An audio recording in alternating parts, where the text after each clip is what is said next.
Hello, fellow peasants. Today I'm going to be sharing with you my top 10 horror films of all time.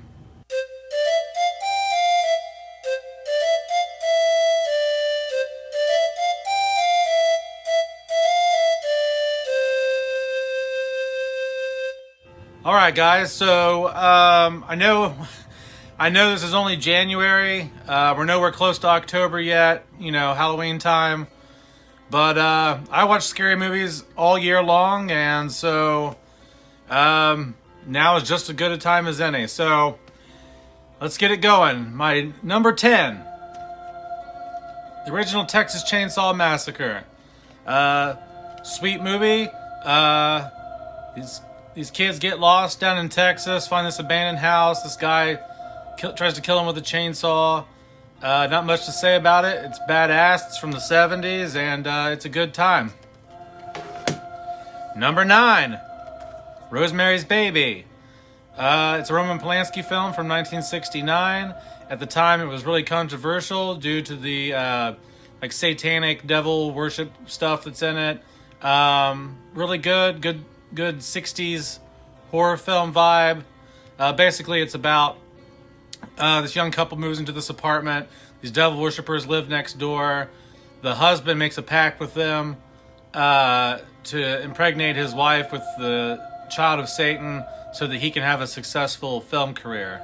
It's really creepy. And so, Rosemary's Baby. Number 8, House of the Devil. This is shot by Ty West. It was made in 2009. It's set in the 80s. It looks like it was made in the 80s. This girl, she's going to college. She needs money to get a new apartment. And there's an offer at her school. Someone posts something outside the school that says they need a babysitter. She decides to babysit for them, and it turns out to not be what she thought it was going to be. And I'll leave it at that. Really good movie. It's definitely a throwback to old school horror films. Number 7, the original Amityville Horror. A lot of people have already seen this. Most people have seen this film. It is basically a movie about this house that makes people want to kill their family. This guy at the beginning shoots his family with a shotgun, Ronnie DeFeo. The Lutzes move in afterwards. They get the house for real cheap because there was a murder in the house. And the dad starts realizing, he starts losing his mind too, and he's getting up every morning at like 3:15 a.m. and doing creepy crap. So really good. Check it out.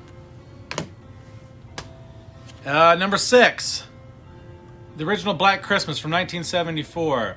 I mentioned this earlier on my. I did a review for this around Christmas time, so I'm not going to go too in depth.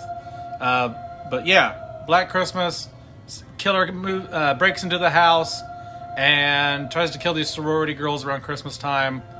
70s horror.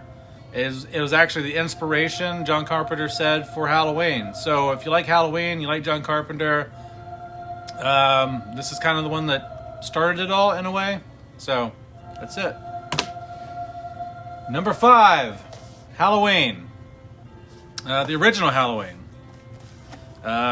Pull the slipcover off. I like this artwork that they did, but I prefer the OG shit. I prefer the real deal original artwork. But it is what it is. It's nice and protected in here. Everybody knows about Michael Myers. Everybody knows about the original Halloween. He kills his sister when he's 6 years old, goes off for like 10 or 15 years to some insane asylum. And he breaks out on Halloween and he tries to kill people. Everybody knows about it. So yeah, that's number 5. Number 4, the original Scream from 1996. This is the collector's edition. This is like the not a collector's edition. It's just the Blu-ray collection. It's got Scream 1, 2, and 3, and it's got some bonus discs with some behind the scenes and stuff. But yeah, the original Scream was awesome when it came out. I was too young to watch it. I was like 10 when it came out. But once I got into my teens, I started checking these out, like in junior high. And Scream is actually what got me into the horror films. It was my introduction into scary movies, and they were super hip at the time. They still kind of hold up for the most part.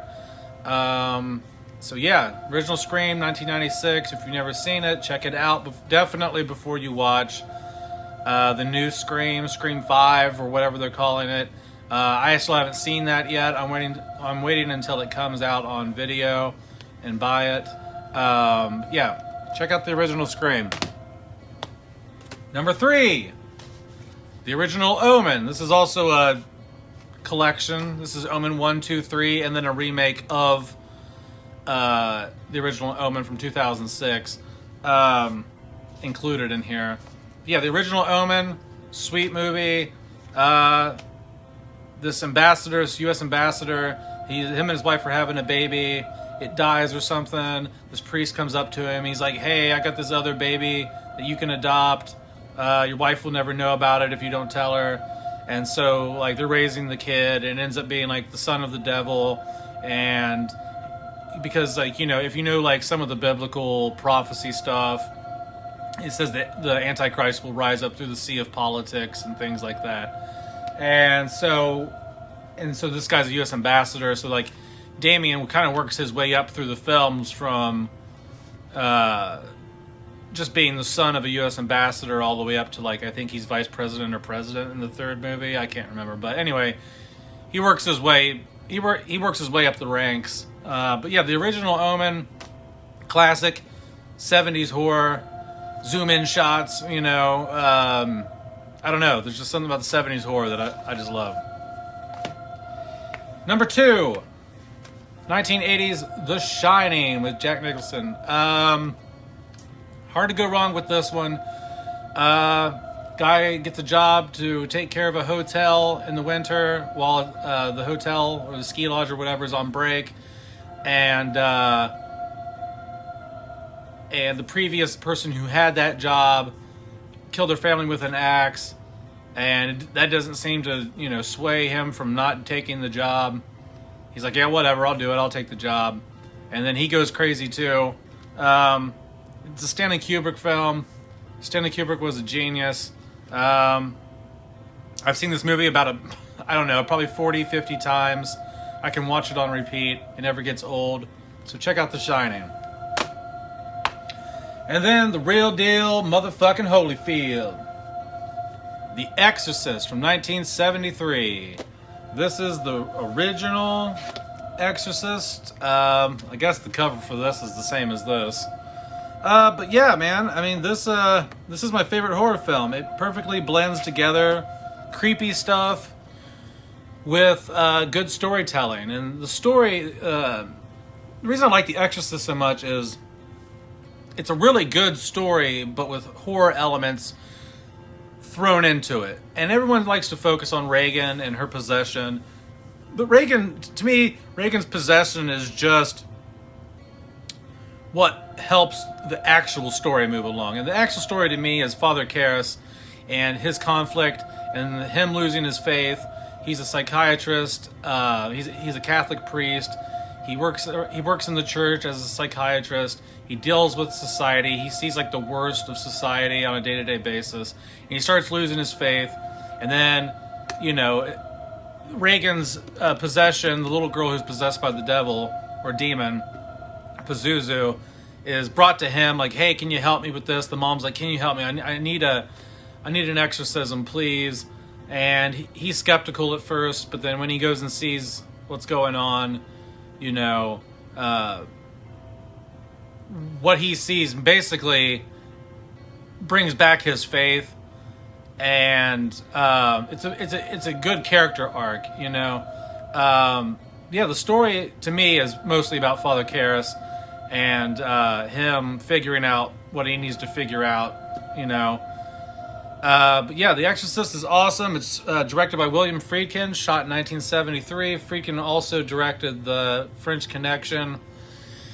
Yeah, you can't go wrong with this. I don't know who hasn't seen The Exorcist, but if you haven't, there's no time better than now. Check it out. It is highly recommended. I think it's probably the best film of all time. Second to my favorite film of all time. This is my favorite horror film of all time. but it's almost neck and neck with another film. But I'm saving that for another video, and I'll let you guys know, because I'm going to do a whole video eventually on my favorite movie of all time. But anyway, that's my top 10 horror films of all time. Let me know if you like them. Let me know if your list is similar. Let me know if it's completely different. Put your list down in the comments. I want to know. I know like a lot of these on here are like really big movies or popular movies, so not a lot of fringe films in my list. These are really mainstream horror films, but these are my favorites. So let me know what you think, and have a good day, peasants. Peace out.